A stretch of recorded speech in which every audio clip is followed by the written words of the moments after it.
better about that. We're going to keep the show moving. We've got a gentleman who you may have seen around the city. He's performed in Boston, in LA, all around. Welcome Pat McLoud to the stage.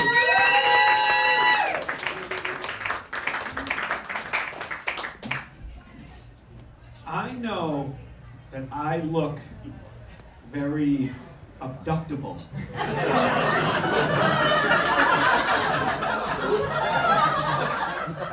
Didn't you guys all get that Amber Alert about a missing child in New York City today? Yeah, that was me.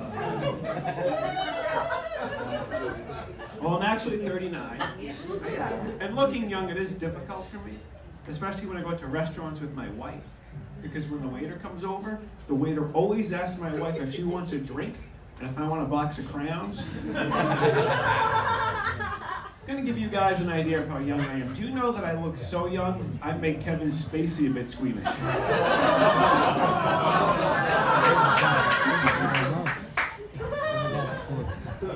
I hopped in an Uber the other day and the Uber driver says to me, "Hey little boy, did you just graduate high school?" I'm like, "Yeah, picture days tomorrow, pal. It's date night with the wife and she's taking me out to Chuck E. Cheese." I do a lot of driving to shows, and I passed an assisted living home the other day. It was called The Current. I'm like, can you imagine those phone calls? The residents calling their kids. "Hey son, yeah, your father and I wanted to let you know that we are currently still alive. And you are not in the will." And the same management company is actually building a cemetery next door. I just saw a sign today. It said, "Coming soon, the former." I did mention, oh, thanks, for the delay there, but I'll take it. I mentioned I'm driving around doing shows. Like last weekend, I passed a funeral home and had a sign on it that said, "Basic cremation." And I thought about this. As opposed to what? A deluxe cremation? Can you imagine that phone call? "Yeah, hey, Bob. Yeah, we added some sparkling glitter to your wife.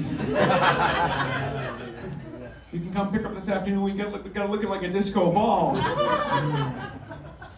You know, when you go to wakes, what do you have to collect those prayer service cards that they give you, right? You can't just throw them away. That's just being rude. So once a week, I get together with my comic friends like Barry, and we play Go Fish.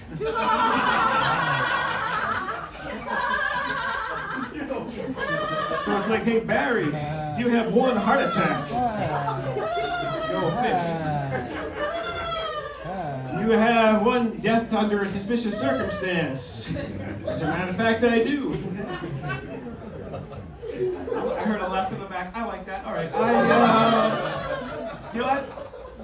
I've had a lot of interesting jobs too to keep myself being a comedian. Like I used to work in an orderly.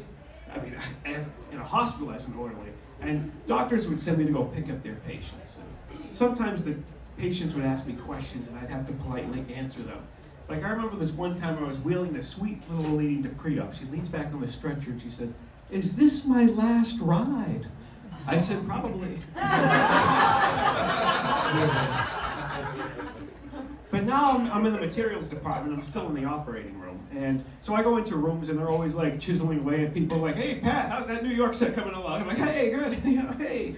And like today I went into a room and Dr. Kwasnik is like, "Oh, time out.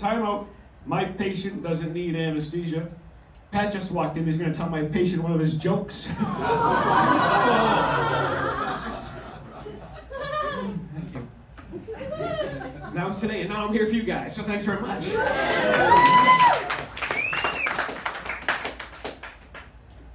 I've been married 8 years. I have to say, my wife and I are Swifties, but, yes, so it was a mutual decision to be married 8 years. Remember when Travis Kelce surprised Taylor Swift at the Eras Tour, and she was like singing, she saw her and she's like, "Oh my God." I'm gonna tell everybody something right now. If my wife ever surprised me at a comedy show like this, I thought someone would have died.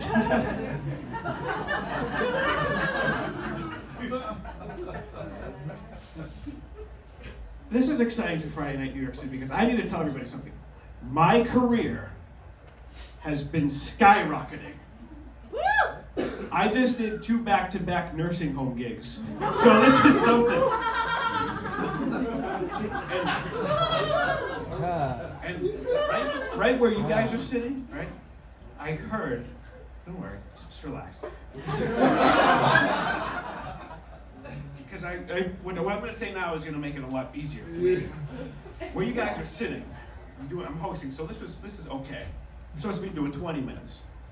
I heard and I saw an 80-year-old woman in an oxygen tank lean into her friend and say, "Well, he's trying." I mean, how are you like? I know. How do you come back from that?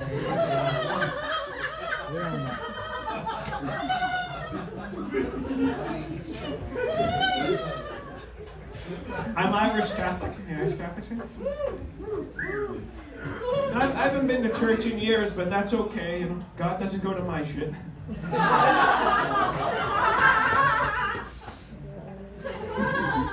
And I actually come from your typical Irish Catholic family, convicted felons. I went to a strip club last week because I got the dough. And, you know how strippers have car names? You know, like Mercedes, Lexus, Camry? Exactly, Pat. And,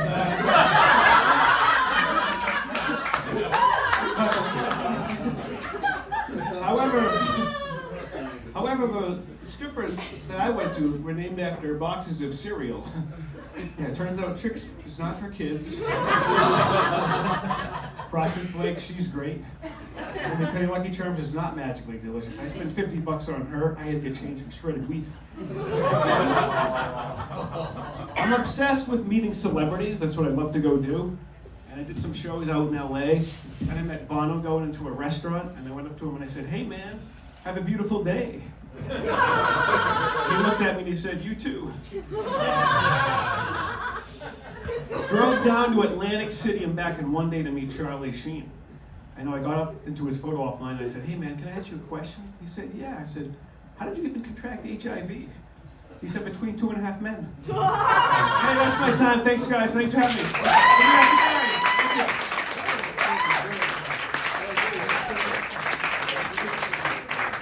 Keep it going for McLoud.